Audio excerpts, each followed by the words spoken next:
The pain wrenched throughout all of my body. My limbs went numb as I pleaded with my parents for food. It had been nearly 2 weeks since my last meal, and my body yearned for something to fill my empty stomach. The sight of me crippled by hunger must have been too much for my parents to bear, as my dad ran out the door. I was sure that he would do anything to get me something to eat, even if it meant that he would have to steal it. Though it may not seem like it, my family is blessed. Our family is loving and healthy, but even more importantly, my father has a job. There are nearly 100 million people without jobs here in India, and even more are in a situation like us. People die every day in the streets here, from heat stroke or from hunger. It shows you just how cruel the world can be, and I have learned that from a young age. Hours passed as I waited as patiently as I could for my father to return. I attempted to control my hunger as best as I could, but it continued to prevail. My body was beginning to tense up from anxiety, and I just laid there, helpless. As the clock continued to race past each of the numbers, I watched and waited for the door to open. The door never opened that night.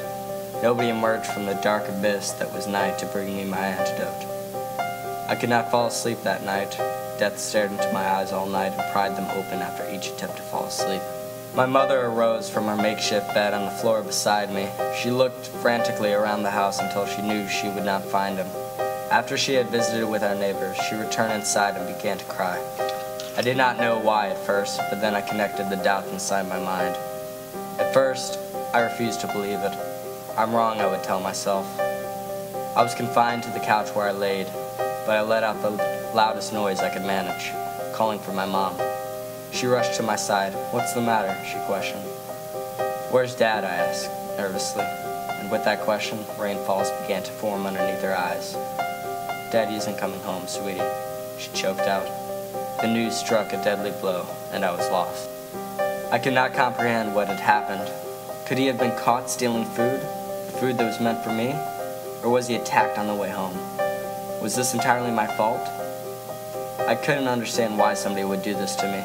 After what my ears had just heard, I gave my body rest and fell gently into a world of nightmares. Memories of my dad and I filled my dreams. They began sweet and memorable, but then they began to twist into darkness out of control, full of sorrow and grief.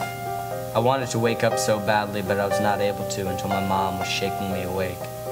She was yelling and pleading for me to get out of the house. I was dazed, still waking up from the dream world, but that's when I noticed the fire. The house was soon engulfed with flames and clouded with smoke. Frantically, I attempted to get off the couch, but I could not move an inch. The hunger had caused all my muscles to tense and constrict. My mom rushed over to the couch and stared into my eyes briefly.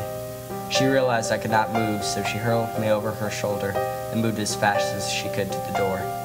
The flames were so hot, sweat ran down my back like rivers.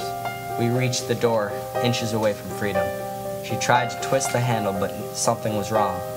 Her entire body jerked back as she touched the handle. The handle was burning in temperature and could not be touched. With no other choice, my mom attempted to kick down the door, but with no avail. As she realized there was no way out, she dragged me back to the couch and held me in her arms. Fear filled her tear-struck eyes as she knew what was about to happen. My mom and I were going to be with my dad soon enough. I leaned into her body, accepting the comfort in her arms. I whispered to her, "I love you."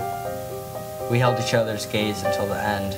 My vision became clouded. I grasped my mother's body for protection.